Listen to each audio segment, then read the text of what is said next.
So when I was about 12 years old, my mom was working. It was probably a Tuesday or Thursday night. She was a nurse, so she was working the evening shift. And so it was my dad and I were at home. And we had dinner.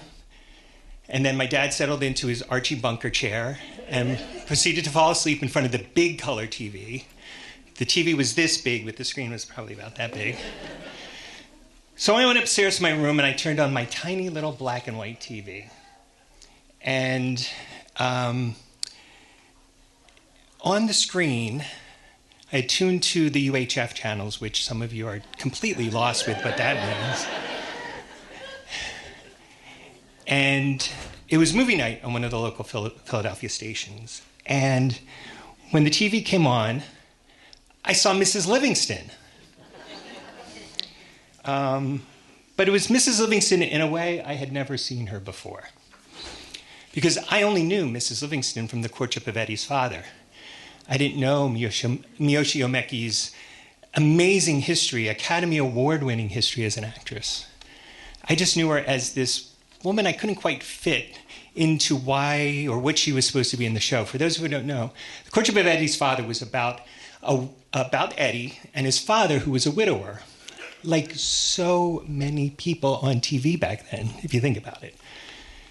And Mrs. Livingston kind of took care of them. I don't know if it was formal or informal, but she was a cook, she was a babysitter, she was a confidant, a major domo, everything to them. And she kind of was everything to me as well, because I didn't see a lot of faces that looked like my mother's side of the family. And growing up in a small little town outside of Philadelphia, I never even saw people on the street. So seeing her in this new light was really interesting because, the only people I knew on TV were her and this guy. Our wonderful friend, George Takei. Mr. Sulu was my hero, and Mrs. Livingston was, she was my surrogate mother, my babysitter. I always wondered what would have happened if Mr. Sulu met Mrs. Livingston. And was she married? Or was she widowed as well? So many questions that we don't have to get into today. But the one thing, George, I'm sorry to say, is that you didn't remind me of my mother in the same way Miyoshi did. And I was transfixed. She was singing, and I'm like, what is this? So at the first commercial break, I ran downstairs, and I took the newspaper, and I looked up the TV listing, and there it said, Flower Drum Song, the Rodgers and Hammerstein musical about San Francisco's Chinatown. Now, I knew who Rodgers and Hammerstein were, but I had no idea. I had never heard of this show. And I was so, just transfixed because not only was it her that was on screen, but then there was Nancy Kwan and Jack Sue, who was Nick on Barney Miller. It's going real deep on some of these today. And Nancy was the star of so many movies that my parents loved. So I was like, how do I not know about this? And then there were kids who played baseball and danced and listened to rock music. And there were other people that were Asian, but they weren't playing characters that were kung fu artists or karate artists. They were real American people. Something I never got to really see or experience.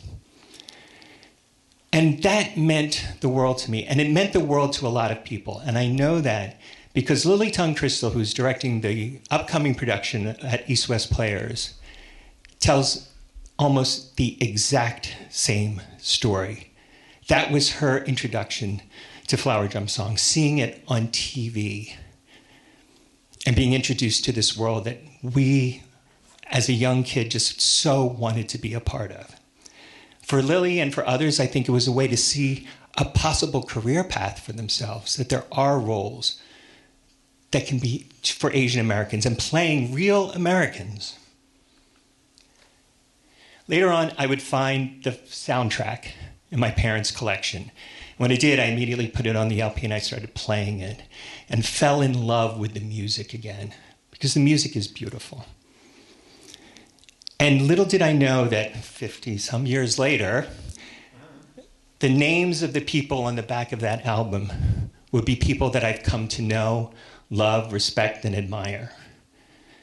That was my introduction to Flower Drum Song.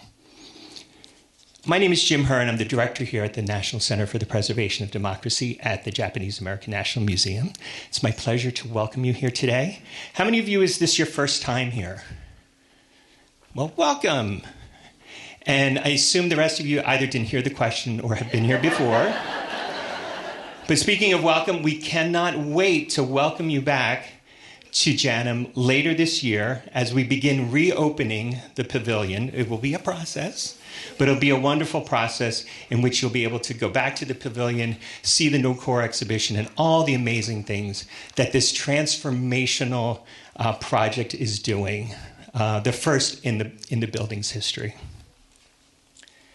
But what I came to understand about Flower Drum Song is that it's not just a musical. It's a part of a much larger story in America about who gets to belong and who is seen as belonging. At the Democracy Center, we don't think of democracy just as voting and rights and civic institutions. It's also about whether people can see themselves in this society, in this democracy, and just as importantly, how others see them. Representation and belonging are such an important part of a functioning democracy, because if you don't feel like you belong, why are you going to participate?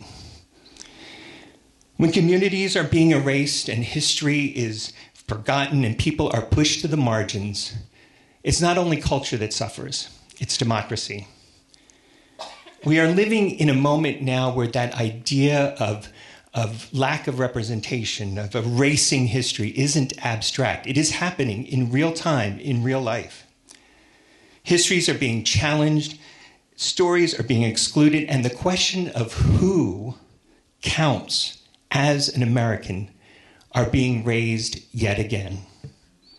So institutions like the Japanese American National Museum and many others are taking a stand. Here we stand for visibility, we stand for the truth, we stand for the more expansive understanding of what it means to be an American. Our Board of Trustees put out a statement over a year ago now that has been our guiding light. And they agree that our work in protecting history, elevating voices, serving the marginalized, and making sure stories are not erased, #scrubnothing, are not just central to our mission, they are core to who we must be in this moment and who we all must be. Women of Flower Drum Song, this program just will take us into an introduction with the many of the artists who have led the way. They have navigated an industry and a culture at a time that did not see them for fully who they are. And yet their work helped expand how people thought of Asian Americans and who could be accepted, and the possibilities for the next generation.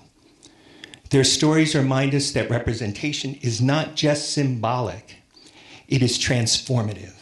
It shapes how we see ourselves and how others see us. It is also the story of evolution. Nancy was asking backstage, how many times has this show been produced? And it's really hard to quantify that number. But it has been a work of art that has been revisited, reinterpreted, and reclaimed by succeeding generations, each iteration helping to redefine and catalyze the story for a more deeper, more complex, and more honest understanding of what it means to have identity, have culture, and have voice in this country. And in that way, it mirrors our democracy itself, ever evolving, ever trying to understand the meaning of belonging. It is 250 years of working towards that more perfect union. So today is not just about looking back. It is about recognizing the amazing artists who paved the way and help us move forward. It's about affirming that America's culture is and has always been a mosaic of different cultures that have come here from around the world, making it into one culture. And it's about continuing the work to ensure that everyone not only sees themselves in the American story, but we are seen by each other and by others as being American. Because that recognition, that shared understanding of belonging is where democracy begins and where democracy will endure. So enough from me, because I know you're not here to see me, because the title is not An Afternoon with Jim. It is The Women of Flower Drum Song. So ladies and gentlemen, it is my pleasure to welcome the Women of Flower Drum Song. Here they come. Come on down. Yuka, Takara. I thought you were going to dance. Lady Sakakura. Irene Sue. Helen, Funai, Erickson. Nancy Kwan. And to lead us in this wonderful discussion, our dear, dear friend and calming force for me, Tamlyn Tomita. Thank you so very much, Jim. Ladies, would you please feel free to take a seat? Ladies and gentlemen, thank you so very much for being here this afternoon. Thank you, George, for being here. Brad, my God, I had no idea that you were going to be here as well. So I am very, very nervous because this show that we all know, via the film, via the Broadway musical, or any of its iterations in the past and the current future, is an important lodestone for so many of us who are Asian Americans, who are women. Happy Women's History Month, and yes, I enjoy being a girl. But it is my pleasure because my mother is in the audience. My mother...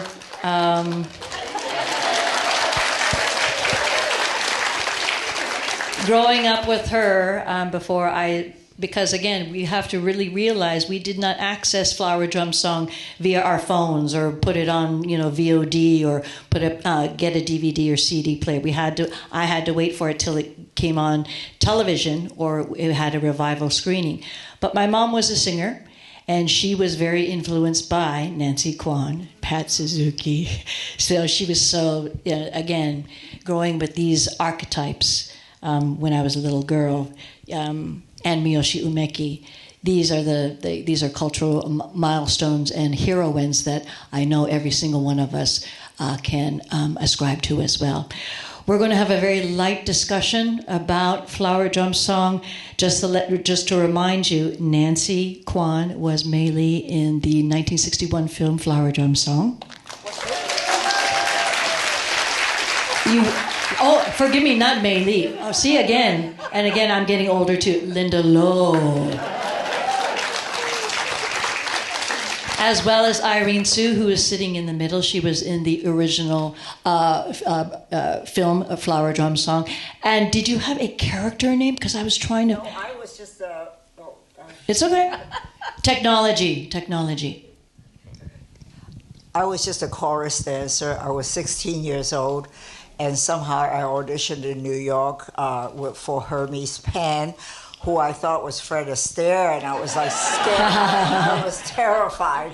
And somehow I got the part, and there I was 16 years old, and I've never been to California before. And I don't know how I even got there, but somehow I roomed with Nancy Kwan, so I had a place to live. And she told me later that she asked for me to room with her. I don't know why she would want to room with a 16-year-old.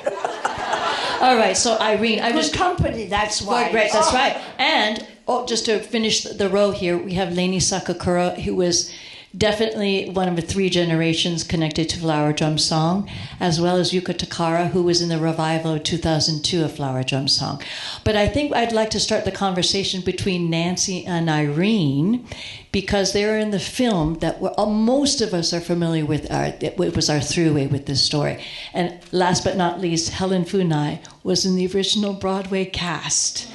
So, and I just want to pick up from Irene. You were 16. How old were you when you... I was 19. So you have grandkids that age, and they're starring in a huge Hollywood film called Flower Drum Song.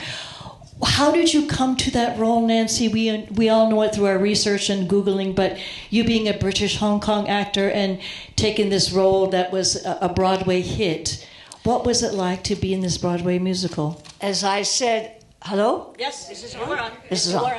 As I said, it was the easiest job I ever got, Flower Drum Song. I was in the right place at the right time. Mm-hmm. In the old days, they would encourage you to get dressed up and go to these Hollywood parties to be seen, mm-hmm. and hopefully to get a job. So I was at one of these Hollywood parties and sitting there with my friends, and a man comes up to me and he says, "You're Linda Lowe." And I went, "Huh? What?" He said, "You're Linda Lowe." I said, "Yeah." All right. He said, "I'm Ross Hunter, and I'm the producer of the film Flower Drum Song, and you're going to play Linda Lowe." So that's how I got the role. The easiest role, and it had never happened again. That was it. Had he known that you were such a wonderfully trained dancer at that point, at that party? Well, Ross Hunter, when he saw you at that... I don't know. I mean, I just met him the first time. So he really gambled and saw you and said, "You are Linda Lowe." Well, no, I had done another film before that. I see. My first film, which was The World of Susie Wong.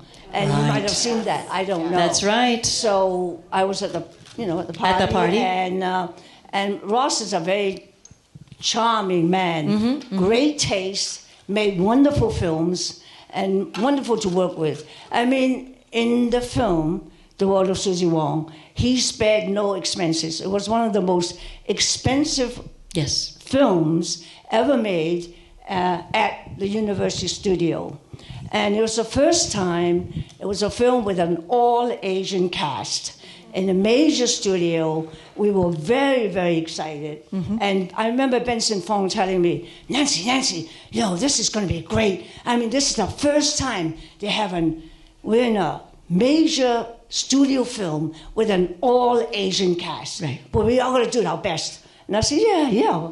And actually, I wanted to mention, because the other day, I was at another function. Yes, at the Chinese Historical Museum with the screening of Flower Drum Song. That's right.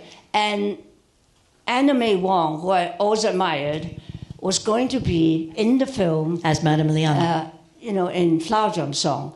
And very unfortunately, she passed away 2 weeks before we started filming. Mm-hmm. And I was so looking forward to working with her, mm-hmm. The icon. The icon. Yeah. So that was nice. And as Irene... The 16-year-old. The 16-year-old. Did you feel like you had to take care of her?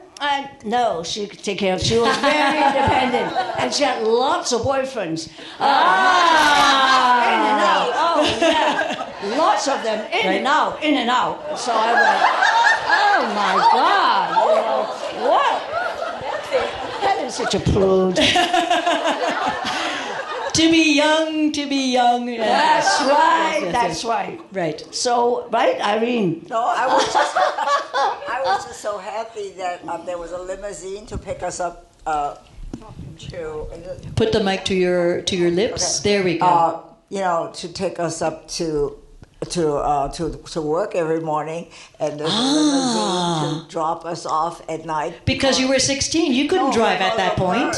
No, I didn't drive. No, I tried to drive her car one time. She had an Austin Healey. Yeah, and I just about crashed into something, and I thought, oh my God, she'll never forgive me. So I got out of the car.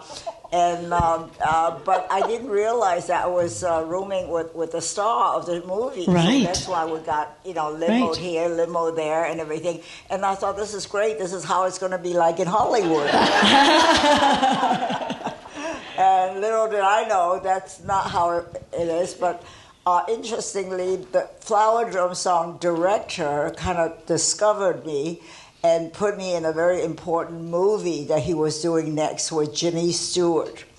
And after that, they said, well, you have to find an agent, to get you working. And I never worked as a dancer again, and I sort of like moved into being an actress. And I like that better. I think the actresses were paid a little bit more than dancers. And I always remember one thing, we will break for lunch, and they'll say, an hour for lunch. Dancers, half an hour. Also, I thought, wow, gosh, being a dancer is like being a second-class citizen, so didn't really like that. Yeah. So I'm just grateful for everything that happened since, and grateful that we friends are all Yes, they're here. still friends. Yeah. They're After so many years, After yes, all yes. these years, after Yes. all these years. Yes. And Helen, I don't know how I... So to jump at this part of the conversation, so for those of you who don't know, Irene Sue was good friends with Caro Jones, the casting director for Karate Kid 2. Irene Sue knew Helen Funai, and they don't remember how they know each other, being dancer actresses from back in the day, but she did know that Helen Funai was involved with the Nisei Week Japanese Festival. And so Helen was tasked to invite Japanese American girls or Asian American girls to audition for Karate Kid 2. So it is actually, I've always blamed Helen for the position I'm here in as an actor, but it is really, I just found that this morning that was Irene Sue who knew Caro Jones. Helen Funai then became my de facto manager because my father, being a Los Angeles police officer, had no idea what it was like to be in show business, and she became my second mother. What we don't know, what you folks don't know, is that in Karate Kid 2, the choreographer dancer for that show, for the Obon dance and for the little fan dance I do, was Nobuko Miyamoto, who went by Joanne Miyamoto in the original Broadway production on stage in New York City for Flower Drum Song. So that is my connection. Helen, would you please tell us how you got involved with Flower Drum Song at the ripe age of 15? Well, that wasn't. That was an accident too. I was going to be a school teacher, and I went to Japanese school. And one day, a lady from Japanese school calls and says, "Helen, they're auditioning this summertime for a movie. So why don't you go? Because I took my daughter, and she's too young, and they want at least a 15-year-old." 15. So I called up my mom at work, and she says, "Oh, I'll send Papa to get you. Just go see what an audition is like." So I went, and here everybody's, dancing around and everything like this. And so I'm jumping around with my ballet shoes and things. And then finally, Carol Haney was the choreographer. And she said, "Okay, you ladies over here, thank you, goodbye, and you ladies stay." And she said, "Please leave your name and your resume and your photo." And I didn't know what those things were. I mean, I knew what photo, but I didn't have a resume. So I said, "I don't have any of those things." She says, "Just leave me your name and number." And then I said, "Okay." And then a couple of weeks later, I get a call, and they said, "Gene Kelly wants to see you. And so go to this studio." So I take my sister and my friend, and we go, and I take my ballet shoes and my record. I had my own record, and he was auditioning 2 girls, and they were doing jazz number. And I went, "Uh-oh." And he said, "Young lady, do you want to dance for me?" I said, "Yes, sir." And he said, "Well, come on in." And I put on my little record, two notes, dun, dun. He takes the needle off the record and says, "Young lady, you're a ballet dancer, aren't you?" I said, "Yes, sir." And he goes, "Do you do jazz?" "No, sir." "Do you do modern?" "No, sir." "Can you tap?" "No, sir." "Can you sing?" "No, sir." "Can you act?" "No, sir." "Have you ever worked before?" I said, "No, sir." He goes, "How old are you?" I said, 15. And he goes, "Will your parents let you go to New York City?" I said, "New York City?" And he said, "Young lady, that's where Broadway shows are done." I go, "Broadway?" And he said, "Don't you know what a Broadway show is?" I said, "No, sir." So it was strange. He said, "Okay, don't worry." He said, "Leave your name, number, whatever." A couple of weeks go by. His secretary calls and says, "Gene Kelly wants to see you and your parents, so please come to his home." I'm telling you, it's fate. He was so kind to me, my parents. He said, "Don't worry, we'll take care of her. She'll go to school," everything like this. So my parents say, "Well, Helen, do you want to go to New York? I said, oh, I should be home in a month. I don't know. So I said, I'll go. Let's go, Mama. So Mama takes me to New York. And then first day of rehearsal, Mom, they gave a 5-minute break for coffee. She takes my hand, takes me up to Rodgers and Hammerstein and Gene Kelly, everybody. Says, if my daughter isn't good enough, I'll take her home. Because I couldn't do the jazz or anything. I don't know why, but they gave me the job. Okay, and that's how I got my job. Wow. It's fate. It is fate. It is fate. I think a question, and it was led by Jim, the director here for the Democracy Center here at JANM.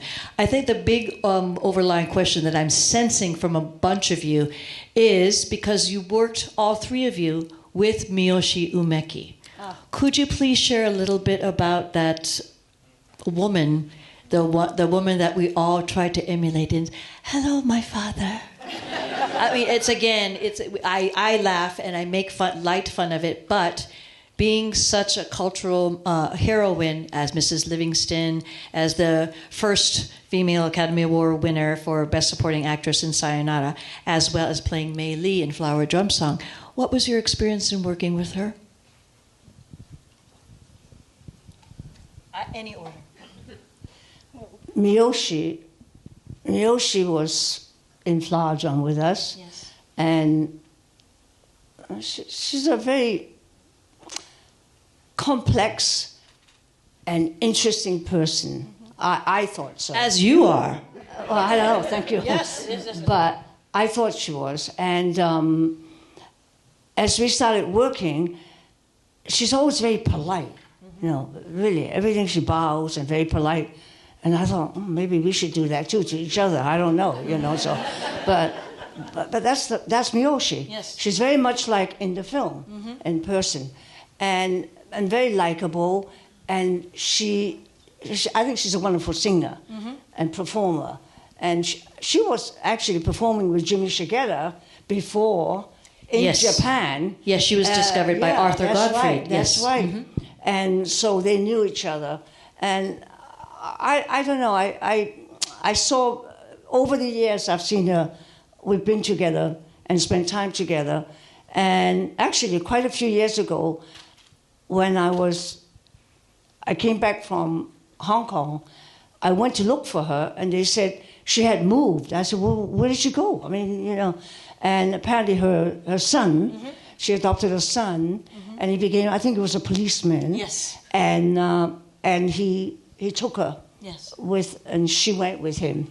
I believe so somewhere in the Midwest. Yeah, in Midwest, yeah. and she died a number of years ago. I tried finding her because, again, of the inspiration of Helen. I'm just trying to find our connections as Asian American actors, trying to find Miyoshi Umeki.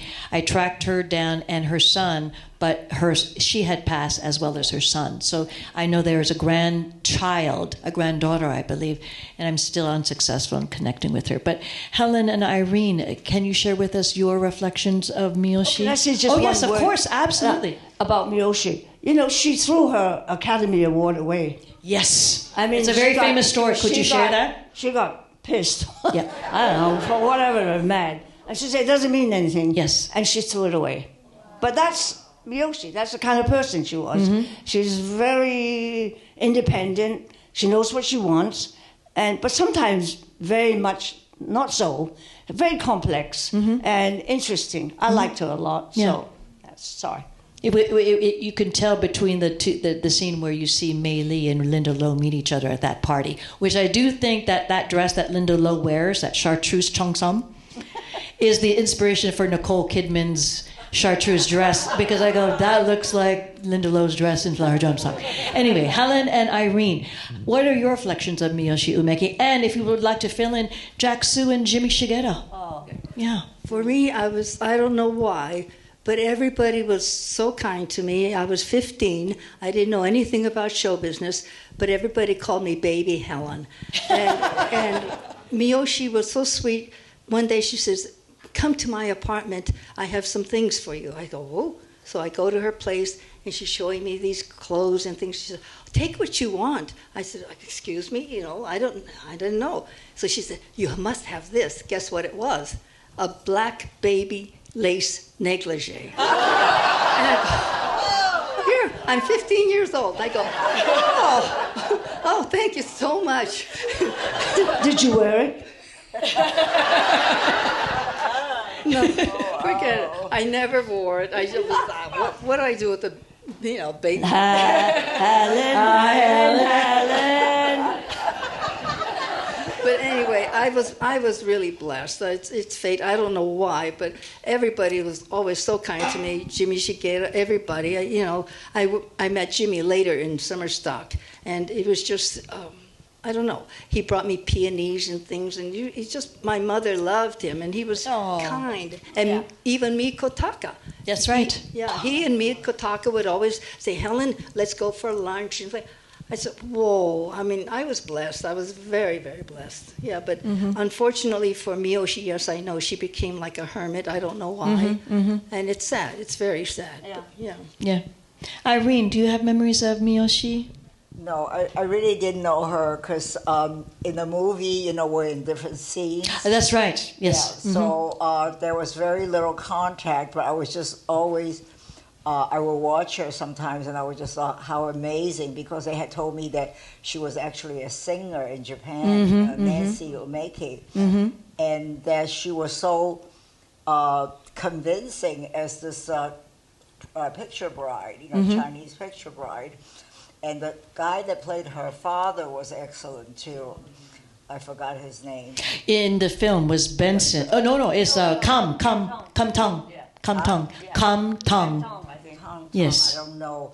But I thought that they were just fabulous together. Yeah. But I wish I had known her more, but I actually knew Reiko Sato more. The one that played Helen Chow. Yeah. Everybody goes, whatever happened to Helen Chow? Why didn't she get her guy? I know. Oh, she was the best.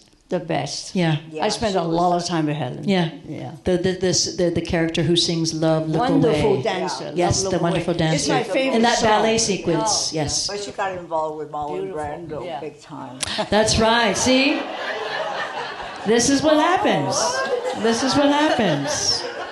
Yeah. Yes, this is what is documented. But anyway, I'm going to because we were all young once.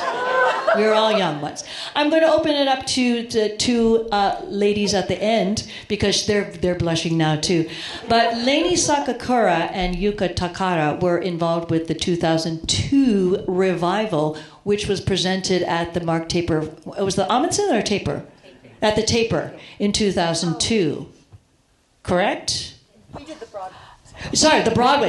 The Broadway revival. That's right. I keep getting this mixed up. And actually, that is a good question that Nancy asked. Is like, does anybody know of the several productions of Flower Drum Song since 1957? We don't know, and we're trying to figure out do we count the Broadway productions only or regional productions, college and university productions? We don't know. But Yuka and Lainie were involved in the Broadway revival in 2002, which did travel to the Marc Taper Forum, which was the first rewriting of the book, originally by C.Y. Lee, but David Henry Wong, the Los Angeles native, took over and redid it to be a little bit more sensitive to the issues that was in the original draft of Flower Drum Song. But how was that for you, knowing that these ladies really laid out those stepping stones for you to be in that 2002 show?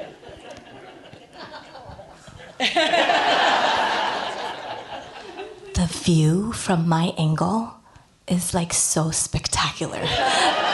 The legends and even Mr. George Takei in the front row. I'm sweating, you guys. We're like this. Yes, the deepest of the bows. Really quickly, George, were you in ever a Flower Drum Song production? No. Ah, okay, all right, okay. Thank you. Oh, Yuka, what was it like to know that it was a brand new book? So whatever you saw if you got to see a Broadway, if you got to see a stage production of Flower Drum and the movie, what was it like reading the first new pages and going, oh, they're changing it up? Well, I'm from Okinawa, Japan, so I didn't know anything about musicals, like at all. But when I started, I was like, a pop singer that wanted to be a pop singer and then a dancer. So I never put the two together until I got to New York. And when I started auditioning, I would see Lainie in a poster in Fosse. That's right. And Lainie is a Fosse goddess. Fosse. She was the dance captain on Broadway. She has many Broadway shows under her belt, and now she's a director, choreographer. And I would see her. Do you guys remember the Edison Hotel? Yeah? I love the matzo ball soup from the diner. But it was there. And I would see Lainie in this position. I'm like, I felt seen. And I was like, one day, maybe I'll get to meet her. Yes, true story, truestory.com. One day I'll get to meet her, and maybe one day we'll get to, share the stage. I mean, that's a big dream, but anyway, I'm going to the audition. That was my life at that point. So I didn't know any iteration of Flower Drum Song. So you're going in blind. Oh, yes. Oh, wow. And back then, there was this paper. Remember when we used to use paper? It's called Backstage. And now I think it's online now. Yes. So there would be audition listings. And I would circle, for the next week, the ones that I wanted to go in for. And when I saw Flower Drum Song, the workshop, actually, I was non-equity. And it said it was looking for Asian American dancers who sing and Asian American singers who dance. And that's when I felt, that's me. Every other show wasn't looking for me, right? Because I had to be this tall, or I had to tap, or I had to be somebody that wasn't me. But this show, I felt like it was looking for me, someone like me, right? So I remembered the girl on the poster. Oh. And I was like, I'm gonna go. I'm gonna go to this audition because I am an Asian American dancer / singer and actress. And that's how I got my first job as an equity member. Wow. So thank you, Lainie. We're all thank you, connected, everybody. right? We're Yes. all connected in some unbeknownst way a lot of the times. Lainie, what was that poster like when you finally met, I remember Yuka telling me about that, and I was very humbled. I didn't... my life, doing all the Broadway shows I did, was a lot of me just being there by myself. I showed up at auditions where they weren't asking for anyone to be Asian. My first Broadway shows I was offered was Carousel, the original cast, Best Little Whorehouse Goes Public, which was a Tommy Tune, Jeff Calhoun sequel to the Best Little Whorehouse in Texas, and everyone around me looked nothing like me. So I really didn't have that same experience. I didn't grow up in Okie. I grew up not being around other Asian people. I never had one Asian teacher. Except for one, Finest Young, who is in the movie dancing in the Dream Ballet and in Flower Drum Song. Oh, wow. Yes. And then I met him in New York, but my whole life I didn't have that. So it was interesting because I was already an associate choreographer on my fourth show or something, I can't remember, and of a new work, a brand new show. And then I kept seeing Flower Drum Song, and I really wanted to do it. And then someone in the cast said, Lainie, this is our West Side Story. Yes. It's gonna be revived. David Henry Hwang is gonna rewrite it. And I never heard of a revival that had permission to actually really rewrite it. And I still think to this day we're the only ones that had that happen. It's the music that has to remain the same, but the book, the dialogue between the characters. So to have a Chinese American writer to do that was extraordinary. So I jumped ship. Don't tell anyone. I jumped ship, and I moved to Flower Drum Song. Everyone said that was the worst move. Why would you want to do a revival of an Asian-specific show? Because in that time, if you're Asian, doing an Asian show was not as high status as being someone who's not doing an Asian show. But the thing is, at that point, I did do one Broadway show that was Asian specific, which was The King and I with Lou Diamond Phillips and Donna Murphy. And Lou Diamond Phillips found his Asianness. That's right. He did. He identified as Filipino. Absolutely, he did. None of us knew that. Mm-hmm. And then I found my Asianness and my pride, and I didn't even think I was pretty until I had Kayoko Yoshioka, who was from Japan, who was White Cat in Cats on Broadway, and she was just her as an example of being proud and happy made me realize that I could be proud and happy to be me. So I was like, every 10 years I'm going to do one. And so then that was 96, so 2002. Mm-hmm. The Flower Drum Song, I jumped ship and I came and did this revival, and we became such a family because you don't know you need your community sometimes until you have it. Mm-hmm. Sometimes you don't even know it was missing. And then all of a sudden you find your people. Even being here, I don't get to work in this area. I don't get to be in Little Tokyo. My father was at Rower for 3 years, and there's a family heirloom here. And so I don't get to see other people, especially Japanese Americans. Well, no, you always have a home here. Always know you have a home here. I'd like to have the audience know as well is that Lainie is the middle generation of a family of performers. Her mother also played Mei Li, as well as her daughter is in the performing arts industry, business, arts. So she is a three-generation flower drum song family. Lainie and Yuka. When you did Flower Drum Song, you had to have gone and researched, YouTubed Flower Drum Song, the film. How did that leave you in 2002, and where do you see the importance of that film in 2026? Because both of you have daughters, and knowing that this is a legacy film, it really does focus in on the love stories between Jack Sue's character, James Shigeta, Helen Chow, I will never forget her, but also Linda Lowe and Mei Li. How does that fit you in this legacy, knowing that these women here are your four sisters, and then you have your daughters here as well? What does that mean to you, being in the middle, the sandwich generation? I grew up with the movie. I must have seen it 20, 30 times. My daughters have also seen it like 20, 30 times. When I saw Nancy in the movie, that was the first time that I just felt like, oh my God, I want to be like her. I wanted to be like her and Patrick Adiarte. Yes. They were like, he was the dancer. He was, yeah. I wanted to be their child. Right. And dance like them and look like them. And you know that first moment in the movie when Mei Li lands in Chinatown and she tries to speak Chinese to someone? That's right. And he's like, I don't speak Chinese, kid. I don't know what you're saying. And I was like, oh, that's me. And so I didn't YouTube anything. I don't think we had YouTube in 2002 either. But you're right. We have to be very cognizant of that fact. Yes. But I knew that this was our show, and to this day, we don't have an Asian American, that's our own culture, right? Yeah. That's an Asian American musical. To this day, we still don't have a big musical that speaks upon the multi-generations, how we feel, that it doesn't matter how many generations we are, our faces, we still look like we're foreigners. We don't look like we're American. Yeah. So, that's...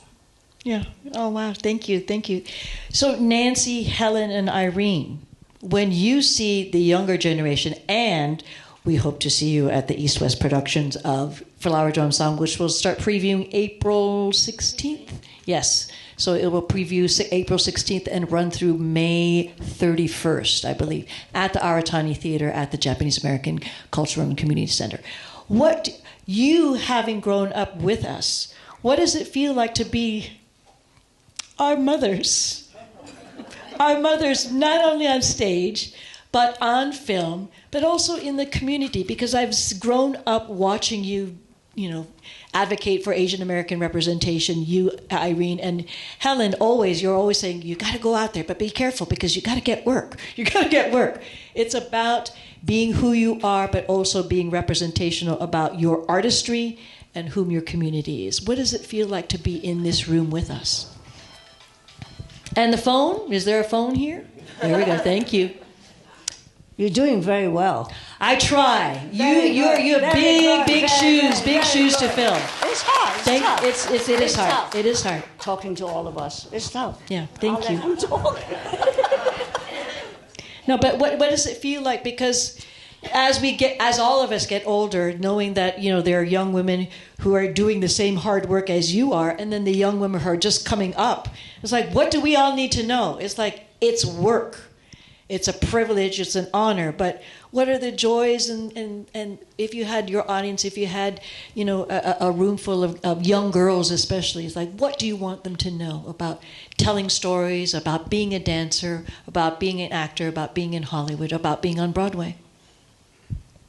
I have a lot of young actors come to me, sometimes to ask me opinion, and I would say, find yourself. Yes. I mean, you have to believe in yourself, and it's very tough for Asians, especially in this town, to get jobs. Meaningful jobs. Mm-hmm. So that's why I think Flower Drum Song has resonated for so many years, because it was the first time it was all Asians, and we had wonderful roles, and Rodgers and Hammerstein and Hermes Pan as the choreographer. I mean, we had all the talents. We were surrounded by them, and they pushed us up. And I think and Ross Hunter, with his impeccable taste in films, and that helped a lot. And I think it encouraged, at least that's what the young actors that came after me, they said, we really love Flower Drum Song because it helped me, propel me, encouraged me to do better, and hopefully that we will get the roles like that, like you had the opportunity to do so. Yeah, so. You all set the bar very, very, very high in that film.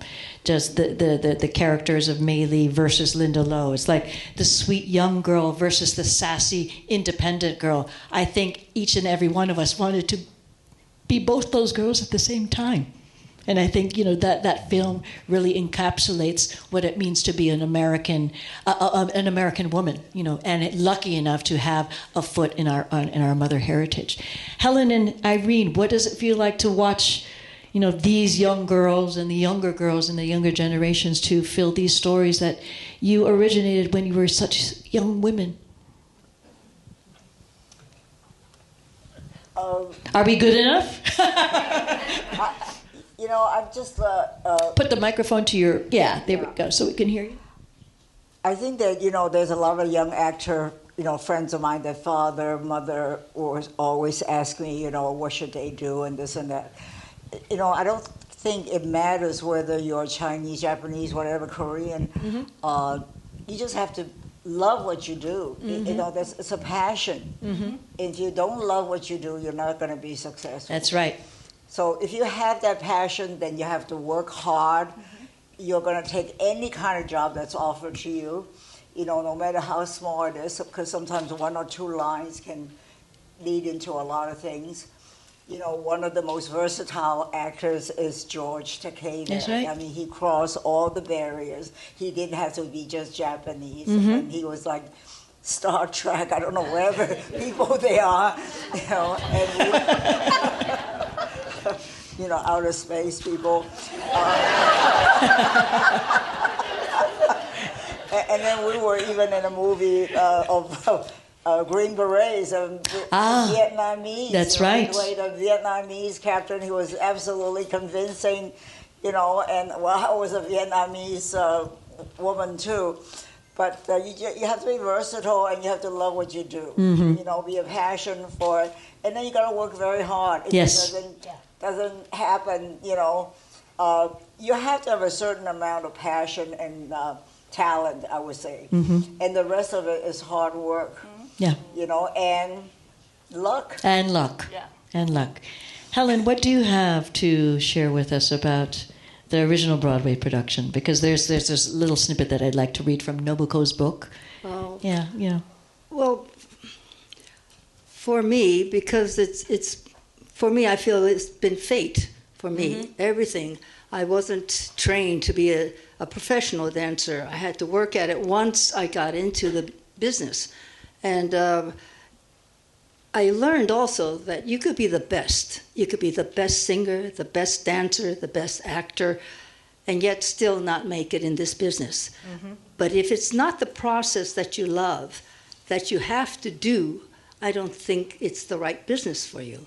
It's the training. It's just, I don't know. We loved all going to ballet classes and voice classes and acting classes. And if that process isn't enough for you, it's a tough world. Life is not fair. And you will not always make it, even if you are the best. That's what's very, very difficult when young people come to me and say, how do you become a success? I mean, there's no guarantee. It's fate. I believe in fate. And I don't know. It's a tough world. But I think any career is tough. But you have to love what you do, especially in the arts, I think. You have to love what you do. The woman that I spoke of, Nobuko Miyamoto, wrote her book, Not Your Butterfly, and there's a really lovely passage here in chapter 8 called Chop Suey. And she said, over the 10 weeks our cast had been creating the show, we grew to become a kind of family. Life in the flower drum bubble seemed more real than anything else. We would go home to sleep, but only to begin to live again when we returned to that bubble. It felt so good to be part of this elite community of people bound by a willingness to sweat together for a common purpose, working not for a paycheck, but for a different kind of payoff. It takes a certain desire, skill, and determination to bring a story out of the ether of someone else's dreams and have it speak, move, and sing on stage. Once you get a taste, to make an audience laugh, cry, think, forget, it's like heroin. And as a performer in that intense 2-hour capsule of suspended reality, you walk around with the awareness of a tightrope artist working in harmony with others, in concert with your fellow castmates. For me, it is the one thing in life that makes me thoroughly awake, aware of everything around me, to be in the present moment. So that's Nobuko Miyamoto, who was also in the original Broadway cast.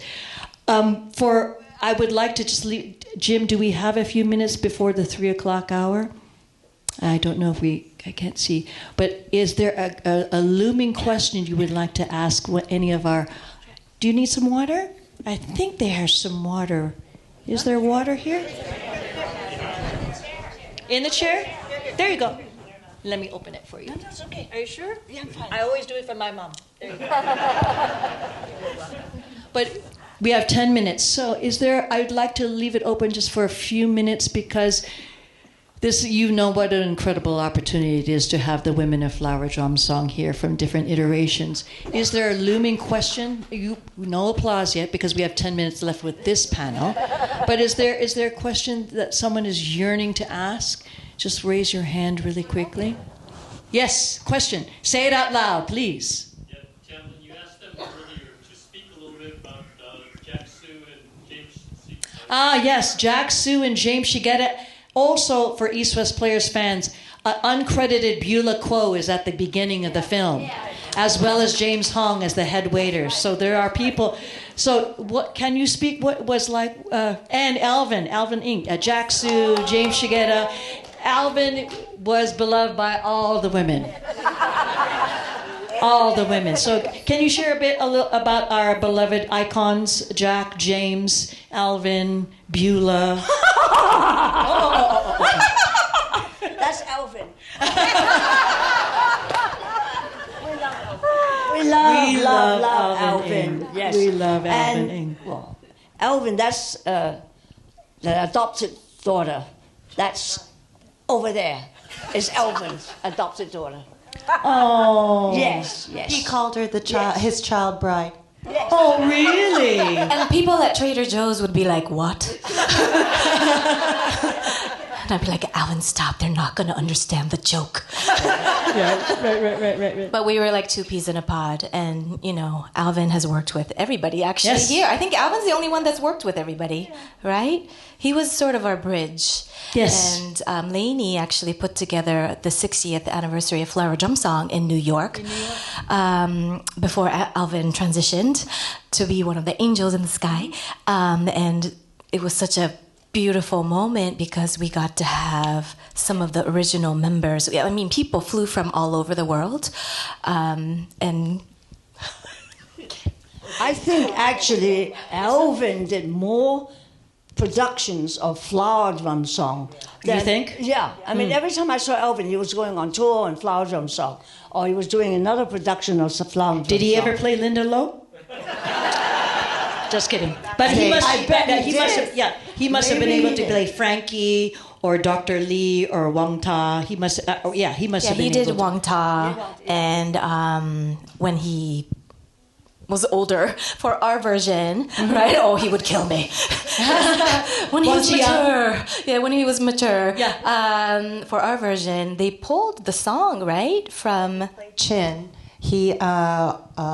Ted Chapin, who's the president of Rogers and Hammerstein, said, "I think we have a song that they never used, and this would be perfect for you." And so he debuted "My Best Love." And Alvin Ing, to this day, because I also do programming sometimes for the Lincoln Center Public Library for the Performing Arts. I was told that he was, I think, one of two people that has ever debuted a Sondheim and a Rodgers and Hammerstein song on Broadway. So. Oh, really? Yes. So. Oh my gosh. Okay. Well, our beloved Alvin. About James Shigeta and Jack Sue. Otherwise, people know him as Goro Suzuki as well, because they perform. They were both in the film, but in the Broadway stage production, it was Jack Sue who replaced Larry, correct, Helen? Right. The original was Larry Storch. Yes, did you know that? The original Sammy Fong was Larry Storch. Larry Storch. And I don't know why they let him go after the Boston out-of-town run, but it was so sad because when I'm leaving the theater, I hear this trumpet playing, and it would break your heart. It was Larry Storch just playing his trumpet all by himself, and it just broke my heart. But at the same time, Larry Blyden was wonderful. He was married to Carol Haney, and and then Jack Sue was the captain in the nightclub, and then he took over for the film, and he was fantastic. Fantastic part. James Hong is still alive. Yes, he is. He is a ripe 96, 97 years old. Yes, yes. So we tried inviting him as well, but he's not feeling. He's in a home now. His wife doesn't want him to go out. Okay. But because I was going to do a project with him, and he really, really wanted to do it, but the project got delayed, and his wife said, no, last movie he did was that Everything Everywhere. Everything, right. And he fell down, apparently. So physically, he's not quite. Right. Yeah. Right. God bless him, he's still around. Okay. Is there another looming question just to take advantage of the time that we have here in community? Yes. Hi. Ladies and gentlemen, this is Adele Yoshioka, another... Yes, thank you. Yes, Adele. I never knew you worked with Fosse. We have to talk. Okay, so that's a personal question. Adele is an extremely gifted dancer, so the dancers here are connecting. I think I would like to... hi. Oh, are you waving hello? Oh, okay. It is a sisterhood here. The idea of flower drum song, is there anybody who did see the original Broadway production? Yeah, no. Because again, so thank you. Because I wanted to recognize people who were able to see. The majority of us didn't get to see the Broadway production, and most of us seen the film. So knowing what was it like to see Helen Funai and Irene Sue and Nancy Kwan here in the same space for you.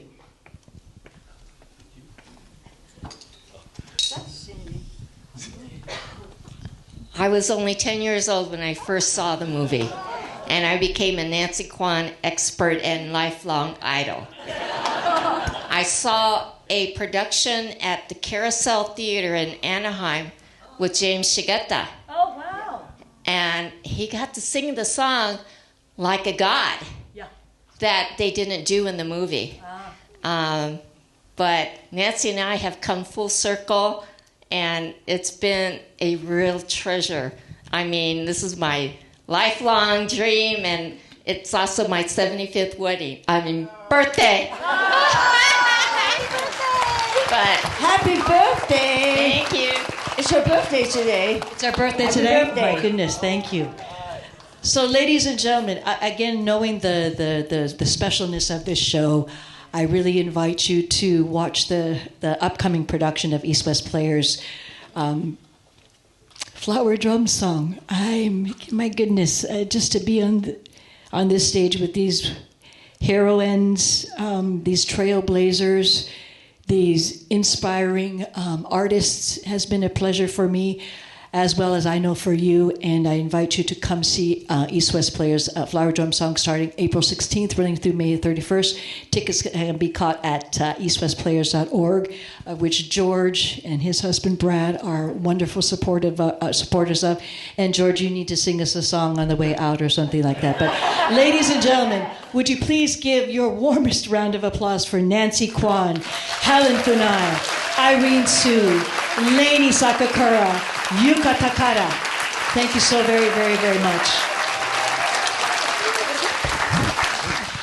And ladies and gentlemen, direct from a rehearsal, I believe, of the current production of Flower Drum Song, we have the artistic director, Lily Tung Crystal, to join us in a little casual talk about the upcoming show and just little sneak peek previews without giving too much away, because we want to surprise you with this 60th anniversary of East West Players presentation of David Henry Wong's readapted production of Rodgers and Hammerstein's Flower Drum Song. Ladies and gentlemen, please give it up for Lily Tung Crystal. How are you? Oh, thank you so much. How is it? How are you? Did you really truly come from rehearsal? Did you have rehearsal on a Sunday afternoon? Yeah, yes. Oh. Hi. Oh. Hello? Hi. Oh, Here we go. There we go. Yes, it is true. We rehearse Tuesday through Sunday, 6 days a week. And I did just come from rehearsal. Okay. Well, we had rehearsal. We did a stitch through of the piece, and then I got changed for this event, and then I came here. Yes, so You put on your nice clothes. Right. So, what you are the new incoming artistic director at a very, very opportune time for East West Players history. It's celebrating its 60th anniversary. It started in 2025, and we're coming to around to 2026. What made you decide to slot Flower Drum Song in this monumental year, and what were your inspirations and what were your ideas growing up with it? And what we hope to see in your current production that you're mounting at the Aratani. Yeah, I'm super excited. I mean, this is the dream come true to be working with David Henry Hwang so collaboratively. We've known each other for a long time. He's been a longtime advisor and mentor, but this is the first time we're collaborating artistically together. And what happened? Wow. This is the first time we're collaborating artistically, and we've been working on the development of this piece for the last almost 2 years, 18 to 20 months. And what happened was that it was our 60th anniversary. I started about 18 months ago, actually, in August of 2024. And so I've been here about a year and a half. And one of the first emails I got when it was announced that it was me was from David. And he said, "Congratulations, let's talk about work." So I said, "Oh, well, that's promising." And so we emailed back and forth, and I said, "Well, we're looking at these pieces." Because I was actually interested in doing the original M. Butterfly. Oh, because I love M. Butterfly, and when I went about sculpting this season, I wanted to do a mix of plays by the elders, by the people who really created Asian American theater for us, a new classic, which was Cambodian Rock Band, and then new work, which is Wives by Jacqueline Bacchus, and then Prince Gomalvilas' Paranormal Inside. But the two classic plays, I wanted one from Philip Gongo-Tanda, which is Yankee Dog You Die, which we did a few months ago. And then I was talking to David about what I said to David, we must do one of your pieces because your name was on our theater and you are one of the most prolific American, and American playwrights who happens to be Asian American and has really led our community in being represented, having a voice in American theater. And so when we talked about plays, I sent him an email about plays we were interested in, and he wrote back and he said, let's have a conversation.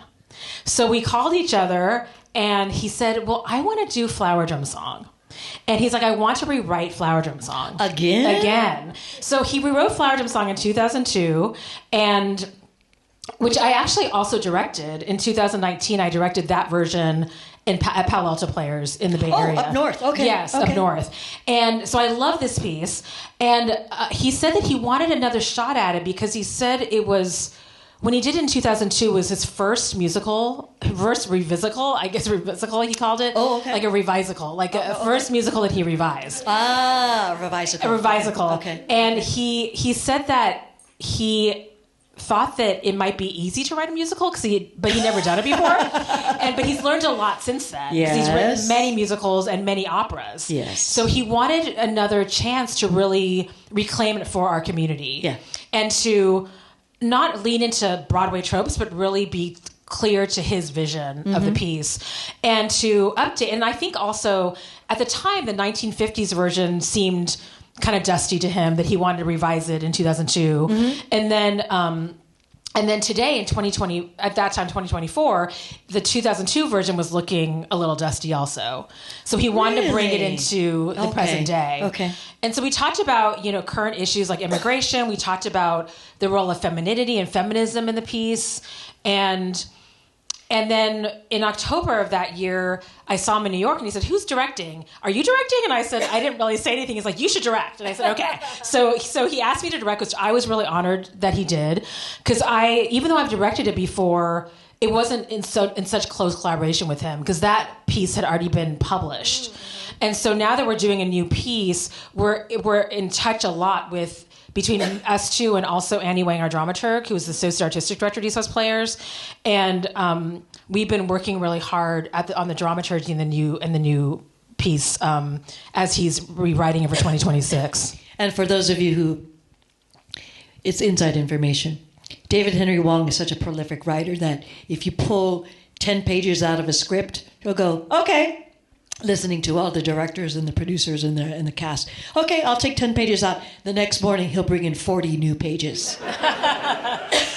So knowing that kind of pace and kind of direction and collaborative nature, it must have been so fulfilling. And you must be feeling that kind of both the joys and also the stresses about making this the newest 2026 version, the best it can be.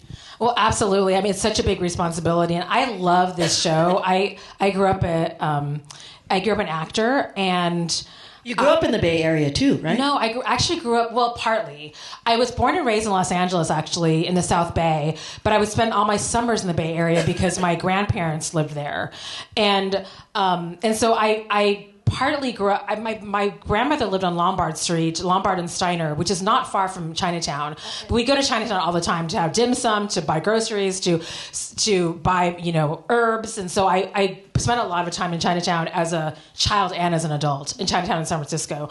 So I love this piece because I think it's a love letter to Chinatown and to our experience as Asian Americans and Chinese American immigrants and the children of immigrants. And also when I was growing up as an Asian American actor, I think this movie came on the television and I was like, oh my gosh. What is this? Oh, they all look like me. Again, I grew up as an actor-singer, right? Not just an actor, but I actually came into theater through singing. And so I was seeing these magnificent Asian performers, some of you met just now, and on the screen being magnificent singers, dancers, actors. Mesmerizing. And I was like, oh my God, right? I've never seen this before and I can actually do this. Like this is a possibility for me to have a career in the theater and in the arts and do a musical like this. And so I've always, the original has its stereotypes and flaws, of course, but I've always had such a soft spot in my heart for it, which I think David does too. Mm-hmm. And because it was the first time we saw not only Asians on TV, but Asian Americans. Right. And specifically Asian Americans, yes. Right. So growing up with the film in your brain, in your heart, and your spirit, directing this show is it hard to give up that portrayal of Miyoshi Umeki, not looking at James Shigeta at all when he's singing this beautiful love song, "You are beautiful," during the whole song, because I rewatched it last night. She doesn't look at him. until she speaks. Because again, those are directorial choices from the original film director.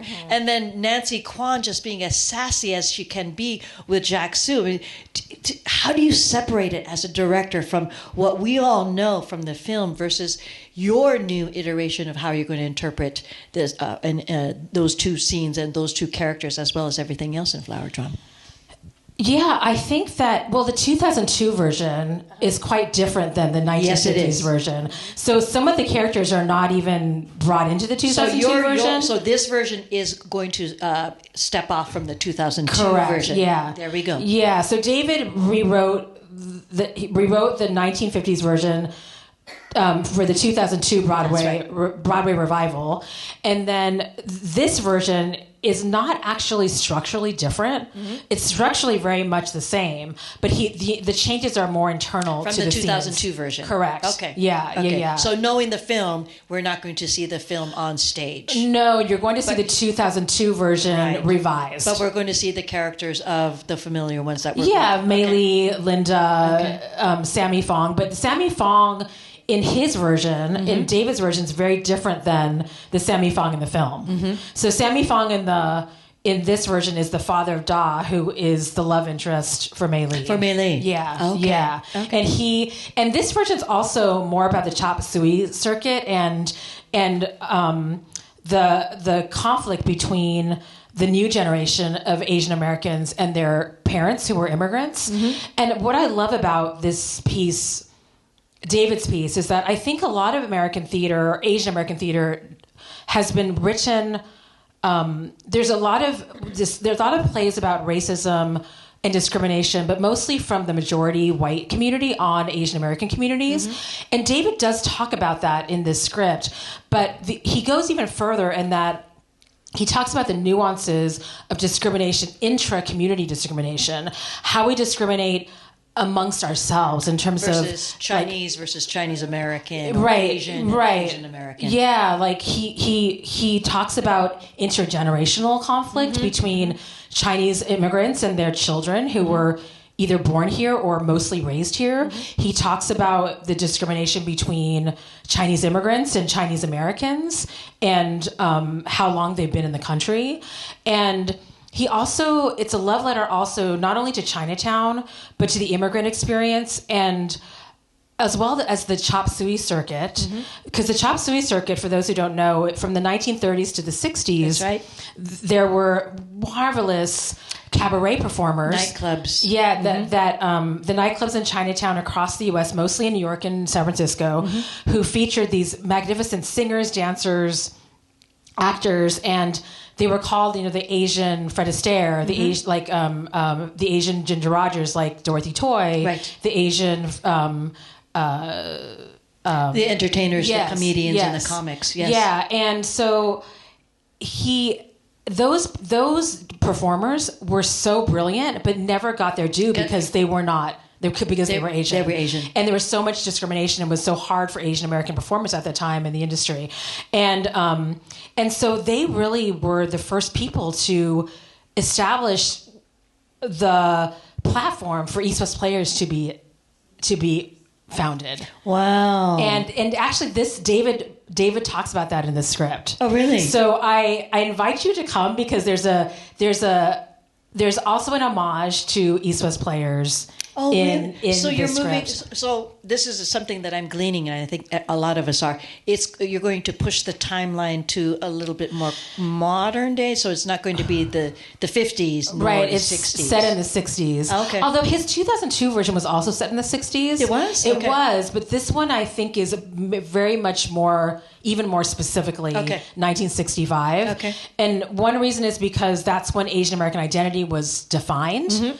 That term wasn't really prevalent before 1965. Correct. 1967, 1968. Yeah, and also because he wanted to catch this, the wave that created East West Players. Consciousness as identity. Yeah. Okay. Wow. Yeah. Okay. So I think I just wanted to insert myself into the 2002 version because having seen the 2002 version at the Marc Taper Forum, you weren't here yet.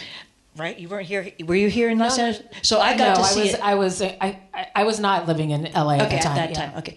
Lily Tung Krista was also the former artistic director of Theater Moo in Minnesota, so that's where she comes from. So being bi-coastal as well as Midwest, just describes the breadth of experience for her storytelling. But the 2002 version with Madame Leong was played by Jody Long, and Jody Long is the daughter of chop suey circuit performers. So again, it's that alignment of connection of how we all come connected to this story. And Jody Long was not able to come participate in this panel because she's in a current Che-Yu directed piece called Chinese Republicans that is currently playing on Broadway with Julie Lee. So we're all attuned to the idea of what's going on in Los Angeles. East West Players' production of Flower Drum Song is really, really highly anticipated. But over at, excuse me, at the Marc Taper Forum is Here Lies Love.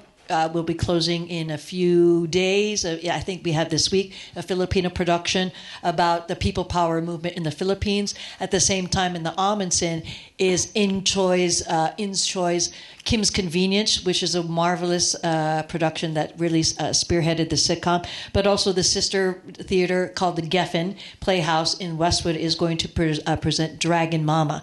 So East West Players is the grand dame or the grand man, the grandfather of Asian American productions. But what does it feel like to close it with the 60th anniversary specifically? Because you're coming into it with a lot of expectations, and how are you doing with this?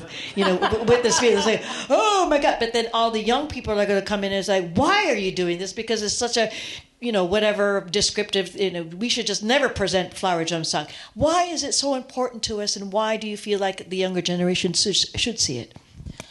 Well, I often feel, they say in the musical, we can only do what is new if we honor what is old. And I strongly believe that. Can you repeat that, please? We can only do what is new if we honor what is old. Yeah.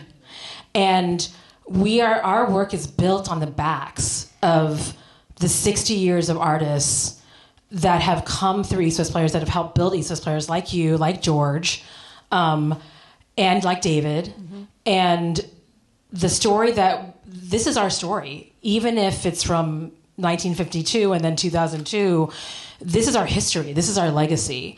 And I'm so honored to be able to lead East West Players in its 60th year. Thank you. And that, you asked me how I'm doing. There's a lot. It's a lot. There's, this team is so magnificent, and I want to give a shout out that we can only be doing this work with the help of the village, right? If this company, the staff, the board, all of you, our supporters, all the legacy of artists that have come before us, everybody has just stepped forward and protected this and pushed forward and encouraged this production. Mm-hmm. So, and done so much work to make it the beautiful thing that it's going to be. Yeah. And so it's important for us to take that responsibility because we care about the community and we want to give the community their real story. And I think that, yes, there's, the young people might think there's issues with the 1950s show or there are issues with the 2002 show. And David and I talked about some of those issues. Like I said to him, can we lean in more into feminism in this piece? Mm-hmm. Can we talk about what is going on in our country in terms of immigration? Mm-hmm. Is that something we can touch upon in this piece, being that immigrants are so at risk right now? And he's done that in this rewrite. So while it's an old piece, he has revised it in a way that we're dealing with and looking at contemporary issues that are happening in 2026, including the 60th anniversary of East West Players. And you asked about also why we're culminating with the show. I think it's the perfect show to end our 60th anniversary season. This is a long season. We usually do seasons for 1 year, and this season is 18 months. Right. And we started with Cambodia Rock Band, Lauren Yee's show, which was a magnificent opening to the season. And then we went to Yankee Dog You Die, and then Paranormal Inside. And I think now that we presented this breadth and depth of Asian American work, what more perfect show to end on? To go back to one of our original Mother Loads. Original Mother Loads that has been revised for today. So it's got everything. It's got our history and our current situation. Mm-hmm. And David has been able to kind of take this piece from the 1950s to today. Dust it off. Yeah, dust it off and say, take and make it shiny and new again. Yes. Fantastic. Thank you so very much for sharing. We didn't get to touch base because she directly came in from rehearsal, but we have a couple of a couple of surprises. Would you like to introduce? Sure. Okay, I can. Okay. Yeah. So first you'll hear a song called "I'm Going to Like It Here," sung by Grace Yu, who is a wonderful singer and actor performer. Just came off Broadway in Hadestown. That's right. Yeah, and she will be singing. She's playing Mei Li in our production of Flower Drum Song. Okay. So, ladies and gentlemen, I guess we're going to give just a few minutes or a few seconds for Grace Sue, and accompanied by Marc Macalintal. And ladies and gentlemen, again, a leather round of applause for Tung Crystal, our director, for East West Players production of Flower Drum Song. Grace and Marc, take it away.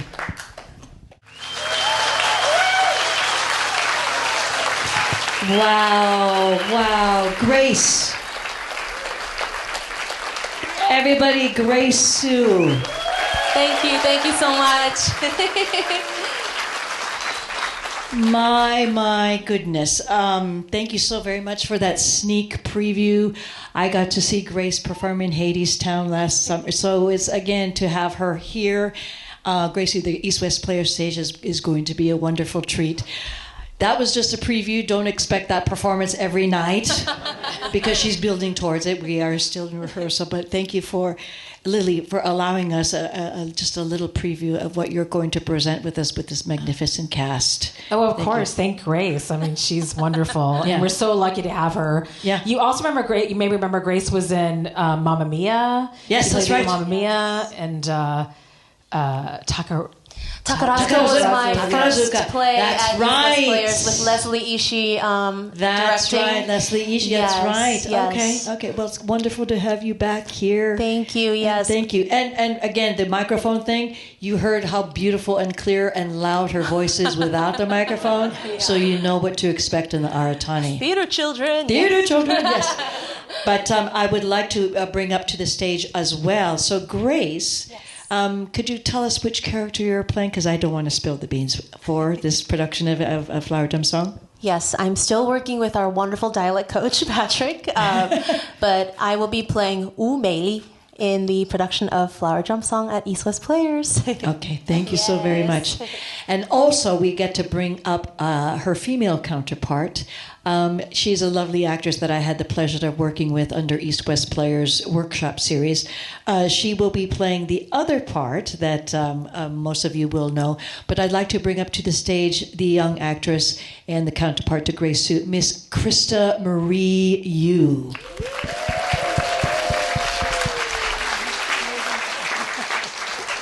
Hi. Time for hugs. Krista, welcome to the stage. Thank you. Are you on? Are you on? Okay. Hello. Yeah, there we go. Thank you. And Grace and Krista, I don't know if you got to see the other ladies from the women of Flower Drum Song, but knowing that you're stepping into the footsteps of Nancy Kwan, Helen Funai, Irene Sue, Lainie Sakakura, Yuka Takara, there's so many more. I mean, we could list it: Pat Suzuki, Bjork Lee, all the women, and then all the men too. So the ones that we mentioned: Jack Sue, James Shigeta, and Alvin Ing, Patrick Aldiarte, as amongst other, Jose de la Vega. What does it feel like to be stepping in these shoes on the 60th anniversary of East West Players' season of Flower Drum Song? How does it feel? I know you must be going through a roller coaster of emotions, but to be sitting here before one of your first audiences before you start the show on the 16th. Honored, grateful. I mean, even to be sitting next to you. Truly, all these women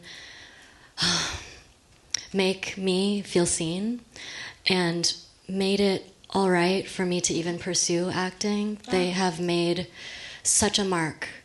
I look up to them all, and I still can't believe it. It feels like I'm in a dream. And, to be next to Grace and Lily as well, who are two powerhouse women, Asian powerhouse women, making a difference in this world on stage and off.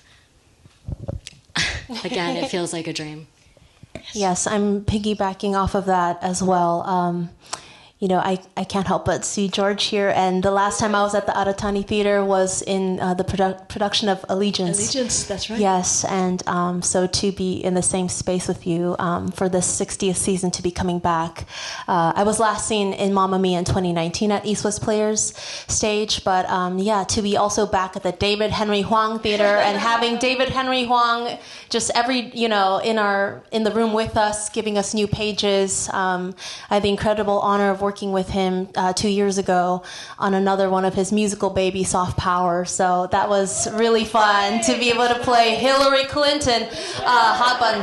But I also remember being here for the 50th season as well. I just realized I was part of Lacage. That was my first musical at East West Players. Takarazuka was my first play and first show at East West. But to be back with Geri Watanabe for the 60th seems pretty cool. And I really feel like I'm being folded into just the fabric of legends. And we've already we talk about really acknowledging and how we're standing on the shoulders of all these incredible artists and pioneers and waymakers who have gone before us. And I remember hearing John Cho speak on this in the East West Players documentary about how we first needed to be seen by us before we get seen by them. And that resonated with me profoundly because I think in our industry, sometimes it feels like there isn't enough room for all of us. And without East West Players as my kind of home, playground, I feel like I never would have been able to see myself as a leading lady. And I'm so proud to say that this is my 5th show with East West over the span of 12 years. And it is my first leading lady role with East West Players. So that feels really special. I'm so honored. I didn't realize this was your first lead because you always manage to take your presence on stage. So it's always like you're a shining star there. So thank you so very much for allowing us to take a sneak peek into your brain as to what's going on with this production of Flower Drum Song. And thank you for confirming that David Henry Hwang just throws new pages at you every day. Oh, yeah, during previews too. Change that, yeah. But knowing that you did not see the original Broadway production, but you must have seen the film. I have to assume that you've seen the film. So knowing you have those two, those two ladies, actually there's 3 because I'm never going to forget Helen Chow, about those female archetype characters. How does it feel artistically to separate and make your own statement on what these women are compared to the film? Because a lot of us, that's a template. That is what I call our mother lode, is Flower Drum Song. It's like, how are you, and under Lily's direction, it's like, do you feel free to say, I enjoy being a girl? Can't change the music, but the feeling, the impetus, the soulfulness that you're going to impart to your characters. How has that been like? And with the expectations of not only the audience, but what do you expect from yourself? What do you want to bring out and give to us? Because that's what the juice is. Yeah. The Asian American experience is different for everyone. Mm-hmm. I rewatched the movie as an adult recently, and I thought it was done incredibly. One of the first lines I think someone had was like, "Oh, sorry, lady, I don't speak Chinese." Yeah. I think it was such a fantastic and such a brave and really amazing thing for Rodgers and Hammerstein to do for the Asian community. Mm-hmm. Of course, Nancy Kwan is the queen. Sandra Allen is the queen. They all are, and I've watched them as a young child, emulated them, wanted to be them. And so having the opportunity was a shock, but also really exciting. And because David Henry Hwang listens and changes things and builds on everything that it was, I've gotten the opportunity to really think about how Linda can exist in a world in a new way as well. That I Enjoy Being a Girl isn't just about loving all the things, which, believe me, I do. I do love the flowers. I do love the dress. I do love the boys sometimes, not always, usually not. But she has this monologue, which I'm so excited for you guys to hear, where she talks about where she came from and how people treated her as an Asian American girl in Sacramento. She says like, people call me Loli Fong, and my name is Loli Fong, so people called me Loli. And like knowing the shame of a name that might not be normal to somebody else who doesn't speak Chinese, right. And knowing what it feels like to feel on the outside and just wanting to fit in. That is the monologue that's right before the song, and it gets to lead into how much more it means to be proud to be a girl, to be proud to be Linda, to be proud to wear the dress and not have to keep your head down.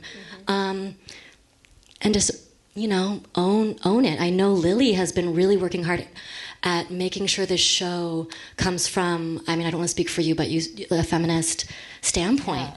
And it's really exciting to think about that and bring that in. Yeah, thanks, Krista. And you talk about lineage. Krista's great aunt is Dorothy Toy from the Chop Suey Circuit. So that's lineage there. Wing and Toy. Wing and Toy. Oh my gosh. So talk about lineage and woman power. But I was talking to David, and we think this is true, that I am not only the first Chinese American to have directed this show, but I'm also the first woman. Back in 2019. Oh, wow. So, yeah, I think that's true. And he couldn't think of anybody else who was a Chinese American woman, Chinese American or a woman. We would seriously, because this was a conversation topic, how many productions of Flower Drum Song has there been? We would have to ask the Rogers and Hammerstein estate. Yeah, right? yeah. But Dave was like, I think that's true, but I've been trying to think of the people who directed, and so Krista's right. Like, I've been talking to both of them a lot about, because you asked about Mei Li, like looking down and not answering, like in the film, and that is not how that Grace and I or Krista and I have those conversations about how they're in the space with the male characters. Like both their characters are, strong women, and real, like complicated. Because I don't want to just say they're strong, but that they're complicated. They have flaws. They're deep. They have a lot of wonderful parts about them, and also, they have things they're still They growing react into. badly. They react badly in some circumstances. Yeah, we're human. They're human, right? They're human. So yes, absolutely. And I'll like hand it off to Grace in terms of how she feels about that question as well. Yeah. Can I be real? I'm gonna be a little controversial. Okay. I saw the movie for the first time last year. Wow, I know. Okay. I'm ashamed to admit it. No shame. Right, you're right. We're going to rewrite the narrative here. No, and that is because I have shared this during our workshop process. I have, to be very honest, we're at this really nice event and you're all looking lovely. And I kind of just wear my heart on my sleeve. That's also how these women know. I have avoided Asian shows and Asian roles since the beginning of my career, because I have had teachers tell me, you should learn Miss Saigon, or you should learn King and I, or you should sing I Enjoy Being a Girl from Flower Drum Song. And I would literally be at my vocal juries being like, and I will be singing Legally Blonde from Legally Blonde, the musical. And, my dream roles were Belle in Beauty and the Beast. And so, I kind of went my whole career avoiding like all the Asian shows until Allegiance and East West Players. But yeah, I remember seeing that movie for the first time and being blown away by what we call Asian excellence. And, I remember what Crazy Rich Asians, the movie, did for me. And to think 30 years ago, there was Joy Luck Club. Okay, confession, hot take. I'm so sorry. I still need to watch that movie. Okay, but then 30 years before Joy Luck Club, it was Flower Drum Song. Flower Drum Song, the first like big Hollywood studio film to feature all Asian, Asian American cast, and to like not have realized the significance of that until now, and David pointing out, actually this show is the first show where it's about an Asian American story. And there hasn't been one, since then until Allegiance. because all the other stories, were set in Asia or about Asians, but Flower Drum Song was like the first in the Broadway musical canon to have a story about Asian Americans. And I was like, wow, I really missed that, didn't I? But, and just seeing Grant Avenue in that movie, I was just blown away. And there was still like a part of me that was a bit sad, like with bitterness of, wow, there's so many of us who were so talented even back then and could have been the Frank Sinatras and the Fred and Gingers on that like platform and that level of exposure. But because of how we looked, or because the opportunities were not offered to people who look like us, there was also like a grieving of all the roles that these people could have also have played, all the other movies and I still feel that way now. I'm calling this my swan song as an ingenue in a musical because I'm turning 35. So, there might be a day where I don't get to play Belle in Beauty and the Beast after all, but there is a moment in this show where I feel like Belle in her yellow dress. So, so I'm feeling like I'm living all my fever dreams right now, and it's all coming true. Oh my gosh. Ladies, to know that you're sitting here and you are rightfully stepping into the shoes of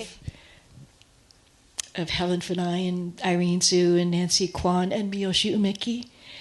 Thank you for opening your hearts here, and because you're in the middle of a grueling process, you're in rehearsal, and to be artistically minded, grounded in community, belated or not, because you're still interested in pursuing your art, but knowing how it is to connect back, because it's always going to be there. Home is always going to be here for you. So I just thank you for being here and sharing with us for these past 20 minutes. But we got to let them rest on their day off tomorrow. But we do have a closing number. And Lily, would you like to introduce this closing number as we close? Thank you. Yeah. Yeah, get her water. And accompanied by our wonderful musical director, Marc Macalintal, I lend over the introduction of the next number to Lily Tung Crystal, director of Flower Drum Song at East West Players. Thanks so much, Tamlyn. So our next, thank you. So our closing number is going to be sung by Krista Mariu, and it is the song Fantan Fanny. I'm accompanied by Marc Macalintal, and it's one of the Chop Suey Club numbers that she'll be presenting the song from. Let's stand next to Marc and we'll be right. Yes. You'll have to come to see the dance, though.